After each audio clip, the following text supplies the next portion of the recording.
Good morning, everyone. Sue, will you take roll call? President Davidson, Present. Vice President Ricketts, Present. Secretary Martucci, present, excuse me, I want to be president. Treasurer Gundry.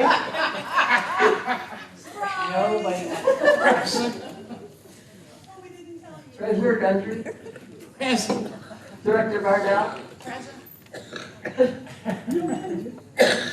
Director Martin. Present. Director Hector. Director Ryan. Director Shaw. You have a quorum.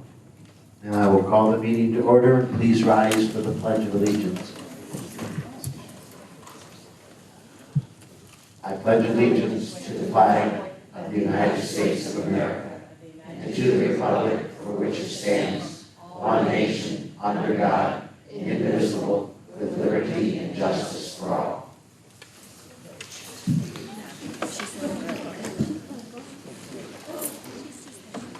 With that, the first item on the agenda is the approval of the November 4th board meeting minutes.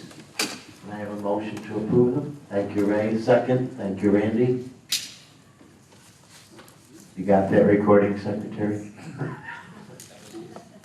Any discussion? I'll call the question. All in favor say aye. Aye. Opposed? The minutes of the November 4th board meeting are approved. With that, I will turn it over to our recording secretary, who's also our general manager of our property management company. Thank you. He's a Steve of all trades.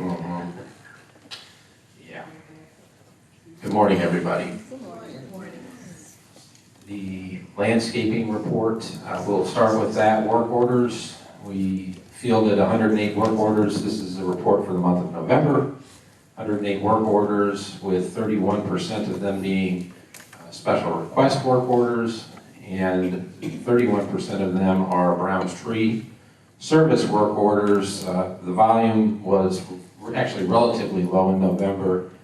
It was the same as October, and cause for that is we ended up with the rare Hurricane Nicole in November, and we had Ian, of course, the month prior. So the Nicole cleanup did slow the volume of work orders. The monthly landscape review meetings were held this past Wednesday, a couple days ago. Our new scoring system was implemented for the month of November, and each association now has a score that is used to determine if the landscaper passes the section. Bulk mulch delivery and installations are nearing completion. Yay. Administratively, our CAMs and our management staff have had direct communication with nearly every association in the past 30 days.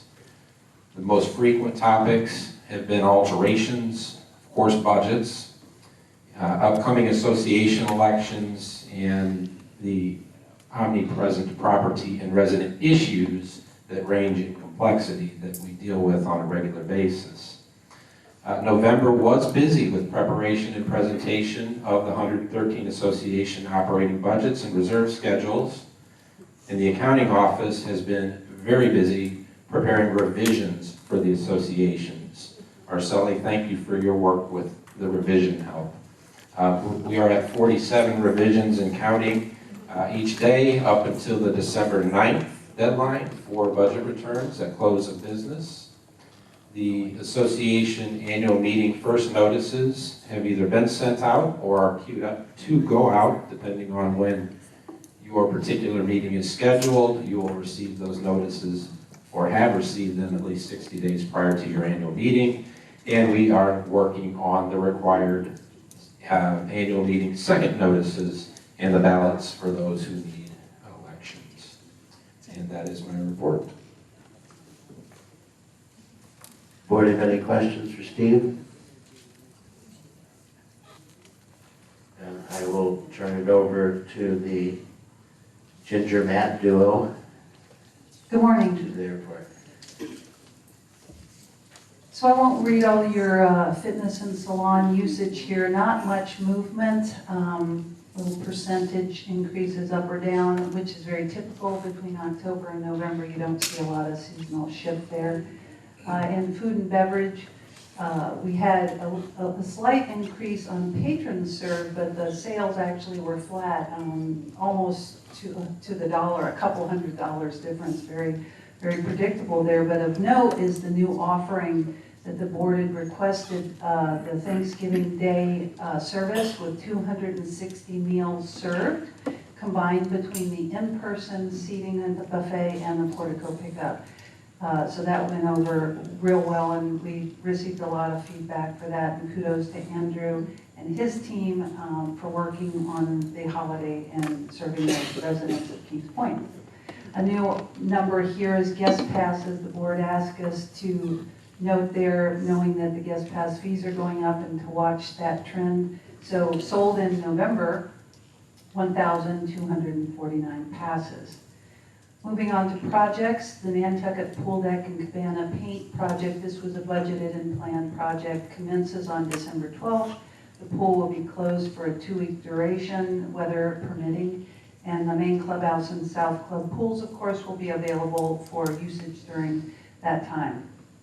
On the South Club Pool Deck expansion project, we reported earlier that finally, after a year, that permit had been approved. So the first inspection has been completed for the plumbing, and upon approval of the inspection, the installation of the new footers, electrical concrete flooring, and block walls will begin.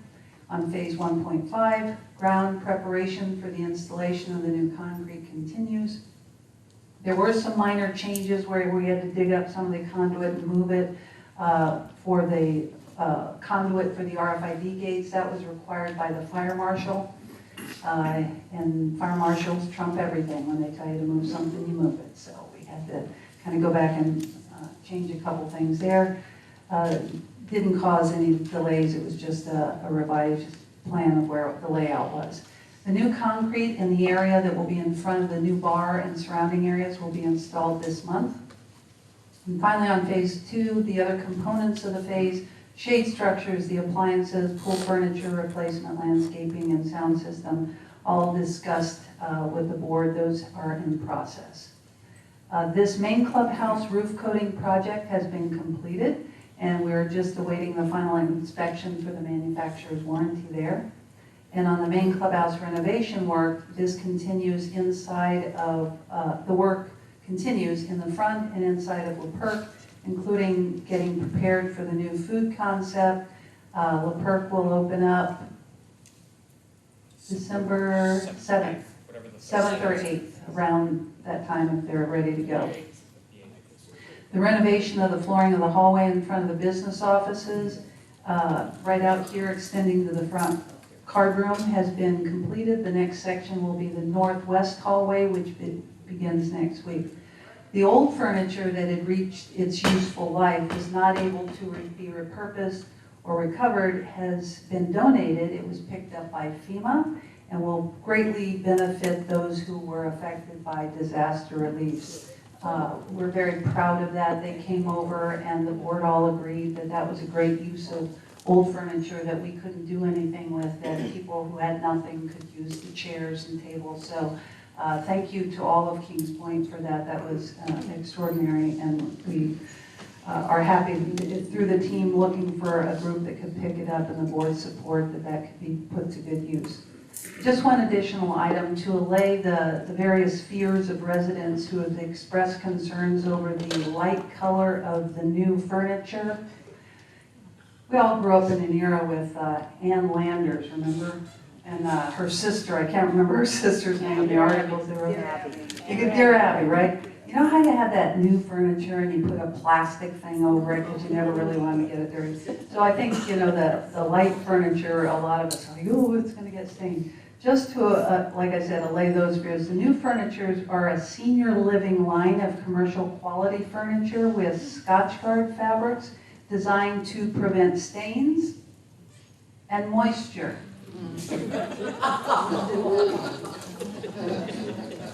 With a 10-year warranty. So, if it does get stained or wet in some way, we hope we can take care of that. But it's beautiful, it's bright, it's fresh, it's contemporary, and we've received a lot of positive feedback for Victoria's efforts in there. On the special event information, the Winter Series, we've reported going very, very well. Current time, 13 of the 14 shows sold out. Scott Burgach, our theater director, has announced 3 pop-up shows. Look for your pointer for those, March 30th, April 4th, and April 7th, coming up in the spring. Also, at the South Club, due to the popularity of Thanksgiving dinner and the positive feedback, we're looking forward to hosting numerous dining opportunities moving forward, such as Easter brunch and Mother's Day brunch. We have the December 23rd holiday buffet. That starts at 6 p.m. Tickets are on sale now. A number of upcoming music events, January 7th, 14th, 21st, out at the South Club poolside. Those are on Saturdays. And then Wednesday, the 25th, at the Palm Court patio. Also, Matthew and his team put on the very first dive-in streaming concert, and that was very popular. They will be hosting another on December 16th, live in Manila from 2009. That's with Journey. I'm sorry? Chief Trick, he's whispering. A reminder, breakfast is served at the South Club from 8 to 11, Thursday through Sunday. And Kings Point Catering is now available for you and your associations, any groups you have that may want your event catered. You can contact Alex Wilhelm. And then the celebration of the holidays will return to the main clubhouse on December 12th. Early dining seating is sold out, and there's approximately 100 seats available for the second seating. The armbands can be purchased in the office.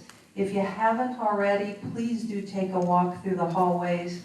This is a concept actually suggested by board member Susan Martucci last year. The trees and wreaths that have been developed by the community residents are on display. It's absolutely beautiful. I love the names of them. You did a great job, and the residents really supported that. It's wonderful. And they're raffles, and that money will go to charity as well. Let's see, a couple of more items here. Bear with me, I know it's a long report today. We have the typical things with Jen's Market, Physician Stat Lab, but one note here is the On-Spot Dermatology program. They sent a letter. This is actually a quote from On-Spot Dermatology they shared with Matthew. The numbers are remarkable. Nearly 400 residents were seen, 10 precancerous cases, 43 skin cancer cases, and 3 cases of melanoma were discovered. All these patients have been taken care of and provided the treatments they need, melanoma being the rarest and most dangerous form of skin cancer. To say that the Kings Point program has saved at least 3 lives is no exaggeration. Thank you for bringing On-Spot to your community. Your efforts to host and promote our services are appreciated. So what a wonderful thing that these people were able right here on site to find out something they didn't even know they might have had. So congratulations to your efforts on bringing these wellness programs into the community. And finally, on the programming, Delivered RX continues to offer COVID test kits, vaccines, booster and flu shots. You can check your Vesta email communications for those, even though we don't talk about the dreaded pandemic much anymore. It's still out there, and there's still risk. On security operations, the highest call volume, no shocker here, was Thanksgiving Day, with 387 calls to the front gate. And on your notables, we had a resident call the front gate to inform security of a person lying face down on the ground near one of the pool ponds. Upon arrival, security had verified the resident had also called 911 and the ambulance and an officer on the roadway to help direct the ambulance to the location. Within minutes, they arrived and transported the person to the hospital. So again, such a gift to the community to have the squad and the hospital so nearby. During the opening of the back gate one morning, the security noticed 2 packages for delivery by a well-known delivery company, who shall not be named, appeared to have just been thrown over the gates. So security, I guess that driver was in a hurry that morning. Security looked for the resident information, called them up, and delivered the packages to the homes. Hopefully not fragile items in there. And then, dagnabbit, we have another incident of knocking down the golf cart gate arm via the piggyback entry. You can't make this stuff up, folks. This time a bicyclist involved, and the bicyclist tried to outrun, without success, the security truck who was following them to where they were going. No injuries, although the bicyclist was possibly embarrassed, and they were fine, but they got informed that it shouldn't be done to piggyback through the gate. And that's my report. Any questions for the board, Ginger?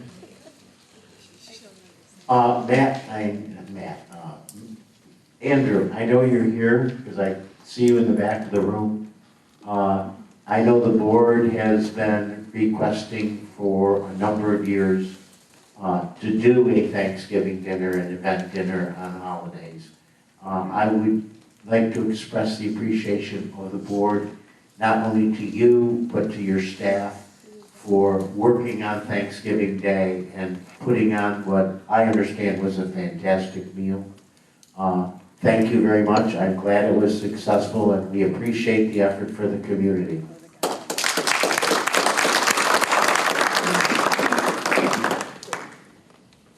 With that, we will go to committee reports. Vicki, do you have anything? Ray, do you have anything? Nothing's changed. I do know there was an article, I think it was in this morning's paper, that Ian in cost was only second to Katrina in dollar amount of damage. Katrina being the most expensive hurricane to ever hit the United States, and Ian is number 2 now. So, and I do know that we have received some information that between Ian and Nicole, reinsurance is becoming very difficult, and that marketplace is going to be a challenge for whoever provides us our property insurance to get reinsurance on it. So I know Dan has a lot, so Dan, I'm just going to skip you for a minute, so if you don't mind, we can come back to you because I know you have 2 very important updates to do. Randy, you have anything? No, sir. Shirley? No, mine will be with Dan. Okay. Tom? No. Okay. So Dan, the floor is yours. Good morning. The Contracts Committee yesterday received the latest iteration of the proposed contract from Spectrum. I have provided it to the Contracts Committee. Next week, we will schedule a meeting to go through it and discuss it and prepare a recommendation. I think we have a contract at this point. It appears that everything that we have negotiated for that we felt were important to be in the contract have been added to the contract. There's going to be some pleasant surprises once we're able to bring it to everyone's attention. So I'm hoping that we can submit it for the membership to approve so that we can move into the new contract with Spectrum when it gets here.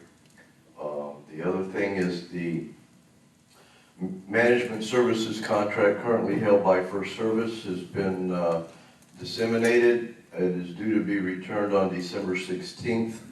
At that point, we will review it, the board will review it, and we will choose a vendor to negotiate with. And the only other thing I could mention would be there's some difficulty with FCC, the people who are picking up our garbage. They have potentially breach the contract. They wish to increase the dollar amount that they're charging the Kings Point for the services they're providing, and that's an ongoing conversation at this point. That's all I have. It's enough. In regard to the RFP for the property management company, they were on premise earlier this week, or? Yes, on Tuesday, we had a drive-through for all of the companies who wish to tour the property. The proposal was submitted to 9 different companies, 5 of which scheduled to do the tour. And all 5 came? No, How many? 3 of the 5. So we only had 3 people come to the property, and I know the First Service was one of them. That doesn't mean that They're not going to they're not respond. going to submit, it just means that they decided not to come to travel property to see what potential was. Okay, and the other thing is, do you plan on having Spectrum, once we have the contract down, of Spectrum coming and doing a presentation to the membership on the terms or conditions, basically the services that are going to be offered under the new contract? That's the intent. And First I have to get a completed, everybody agrees upon contract, and then I'll speak with them about presenting those elements to the membership. that should be sometime in January? Yes. Okay. Big things coming with that contract. Oh, yes. I think the people who live here are going to be most pleased. Regardless of the troubles we've gone through, I think we've been negotiating with them since May. June. I believe we started in early May, and it's been a process. It's been a challenge in some ways, a little bit of education on both of our sides, but it's been worth it. It hasn't been unfriendly. It's just been that Charter is a very large corporation, and they don't like to make exceptions to their standard boilerplate stuff. I had to point out to them on several occasions that we are not 500 units, we are a small city. And after 3 or 4 times of going through that, they finally began to understand, and negotiations changed. So. In regard to FCC Environmental, I'm going to look over to Steve, because I know, Steve, you've been having conversations with FCC Environmental and with legal counsel. It's my understanding, unless it's changed, that legal counsel is going to be sending a letter to FCC protesting their intentions of attempting to raise rates by about 30%, is that correct? Yes, in fact, after this meeting, I have a call with council to discuss that, but, yeah, I mean, just for the clarification for the board, FCC unilaterally, without notice, imposed a 15% increase based on their cost from the county that was increased on them. They passed that through to us. In addition, they imposed another 15% increase to total 30%. And that was for their own inflationary factors. The contract has 3% yearly escalations. So that is the heart of the matter.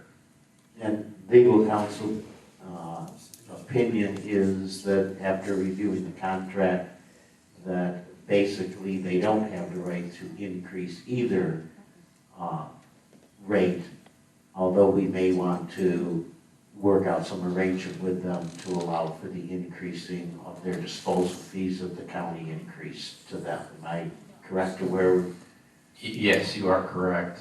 What the strategy going forward is to issue a protest letter back to FCC from legal counsel.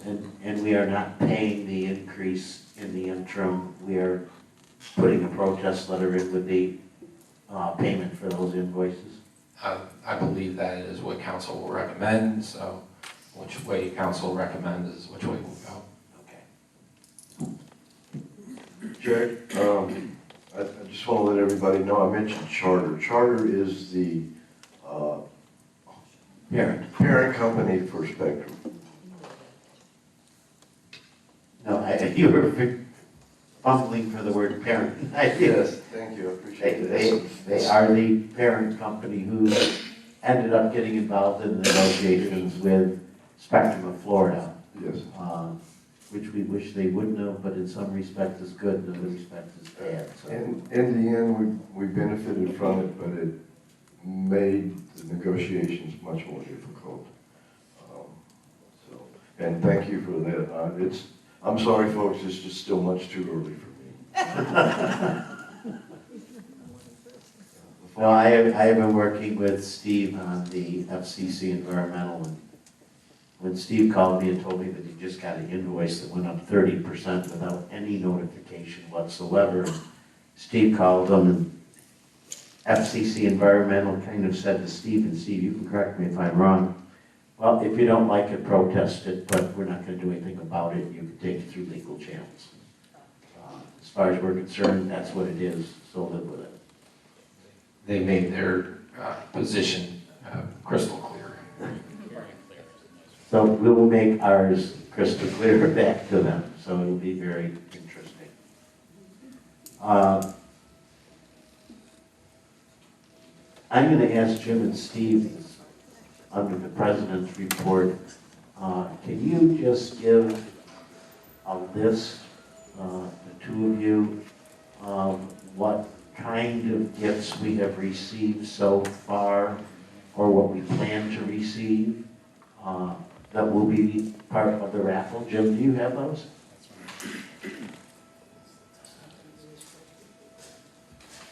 You got it? It's done.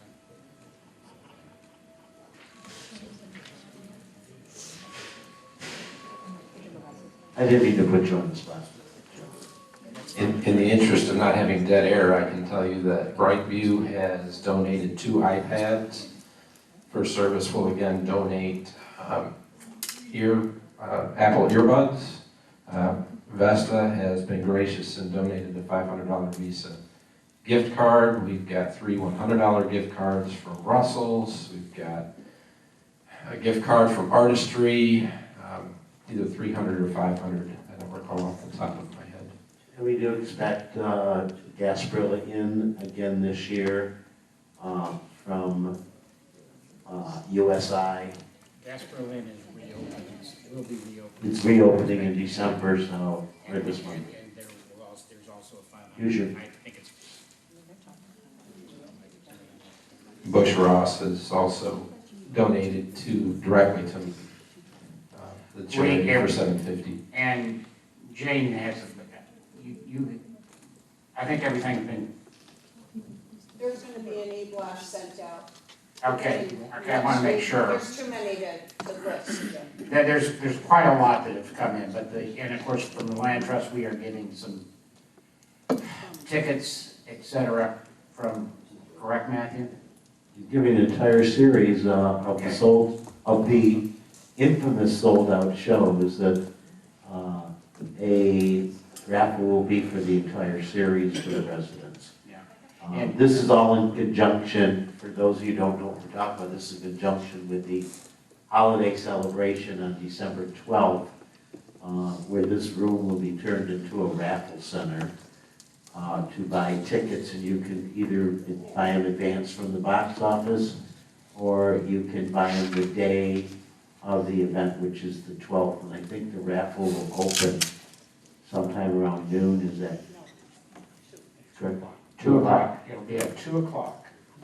We will communicate out. It will all be communicated next week, complete schedule. And we're gonna, because we'll be finalizing that next week.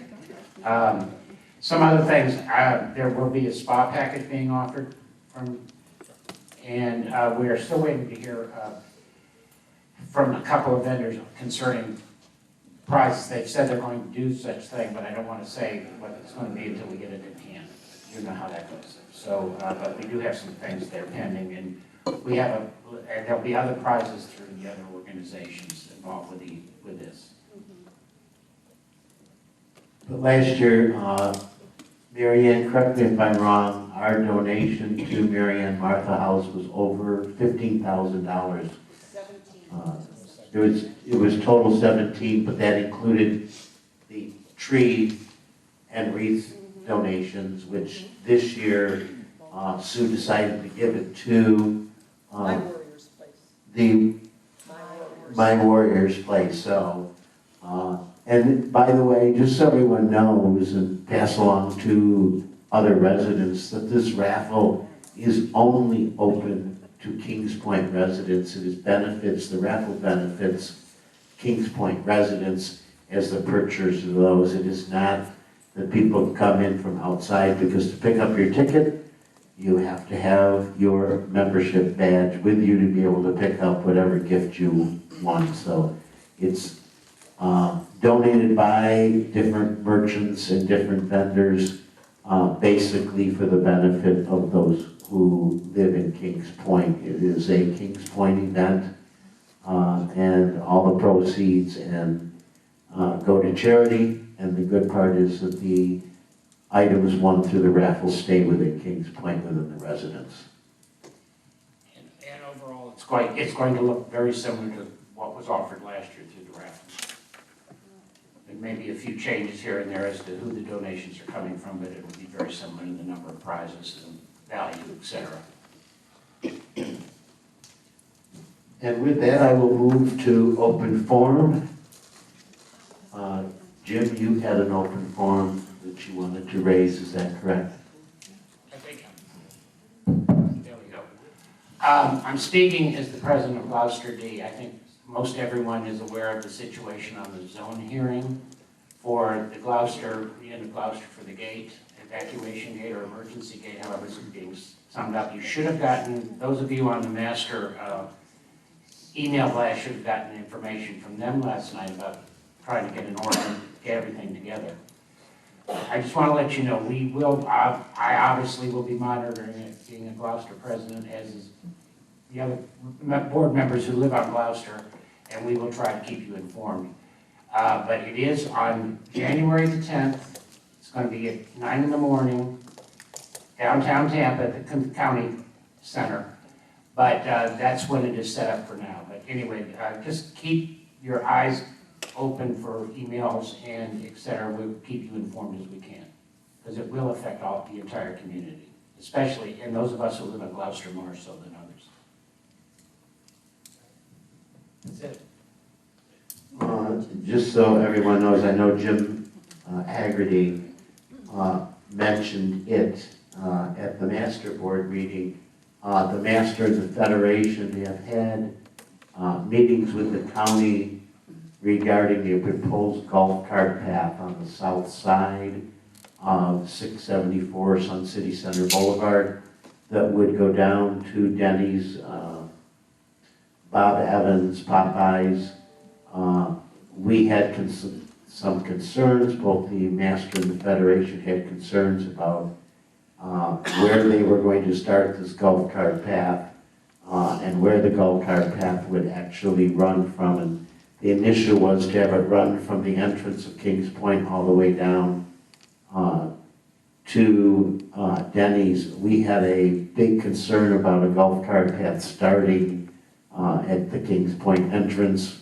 We met with the county a couple weeks ago. We took them on a tour of where the golf cart paths are.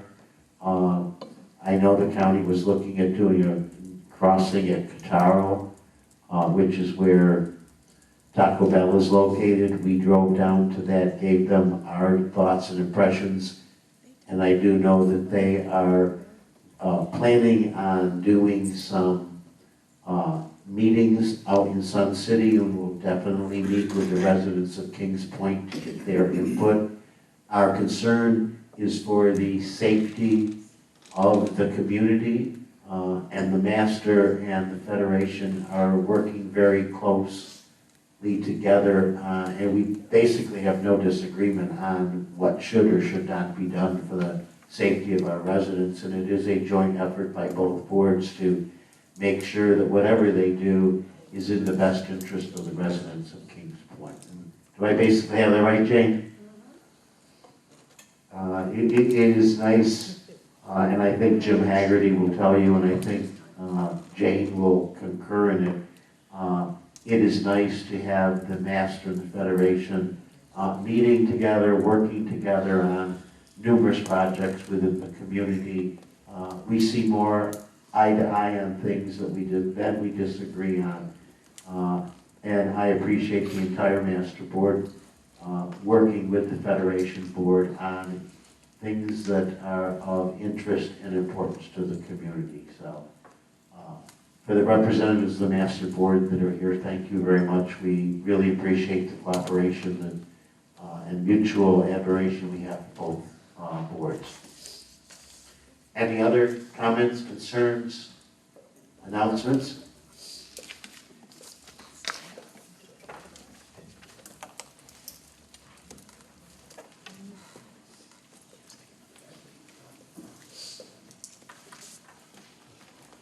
Yes, I'm Ray Carroll from Manchester One. Okay. With regard to the road or the emergency entrance on Gloucester, is that something that Kings Point is looking to put in, or is that something that the county is looking to put in? To my understanding, and I don't want to speak for the master board, because it's the master board that's responsible for the roads and the emergency exit, not the Federation Board. I know that the master is attempting to, according to their announcement yesterday, they will be attempting to set up meetings well in advance of January 10th to keep the residents of Kings Point appraised of what the county is looking and what the master is looking at accomplishing with this, along with residents, and I'm doing this from memory, Jane, so correct me if I'm wrong, with participation not only of the county, but also the sheriff's department, CERT, emergency squad, those type of people would be in attendance to answer questions for the residents and give a little more explanation before the January 10th meeting. Just to answer your question, yes, that is a master initiative. We have worked with the DOT, the county, we had to get permitting from both entities in order. This is strictly an emergency gate. We will not have the key to that gate. We will not be able to open it. The sheriff's department will. It will only be in an emergency. If our back gate floods, which everybody that goes out that back gate, you know that's a problem out there. Okay, we have no control over 36th Street. So our option is to put in an emergency gate, and that's what we're looking to do. Okay, it will only be opened in emergency situations. Having one gate to get in and out of Kings Point is not optimal. It's not feasible when we try to get emergency vehicles in if there is an emergency. So the sheriff's department will open up that gate and direct traffic on 674. That's the purpose of that gate, just to clarify. Thank you. You're welcome. And I have one other thing I wanted to go back to. Thank you, Jane, I appreciate that. You go back to the incident with the delivery services, with the abandoned packages, so to speak. You know, between the post office and UPS, FedEx, and of course Amazon, the amount of packages that they deliver every day is astronomical. Incidents like that are very few and far between. However, I don't know that it's such a good idea that security starts picking up the packages. You know, you don't know what's in that package. And anybody can mark a package like an Amazon package and leave it laying around. I mean, it's like when you find an abandoned backpack. You know, you don't want to. I don't think that's a good thing to do.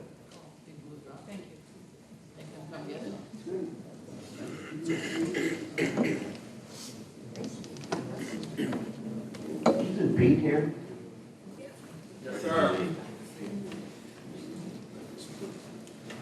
What type of, and I'm just asking, I don't mean to put you on the spot, Pete, what kind of procedures do you have when packages are found on property like that? If I would assume you just don't go pick them up and transport them, though. No, this was an Amazon package, we've all got Amazon labels and stuff like that. These are 2 packages for 2 residents, we verified that they both residents were in here. There were smaller packages, instead of laying in the road, you made a decision, I made a decision, take custody of it to make sure they got it. One of the packages had medication in it. And he was very grateful that I gave it to him. It's a judgment call. I understand your concerns, sir. It's a great concern. It really is. That's why we have to be very careful what we do and what we don't. Thank you, Pete. Yes, sir. Any other comments, concerns? Seeing none, I will entertain a motion to adjourn. Thank you, Vicki. Thank you, Dan. All in favor, say aye. Meeting is adjourned.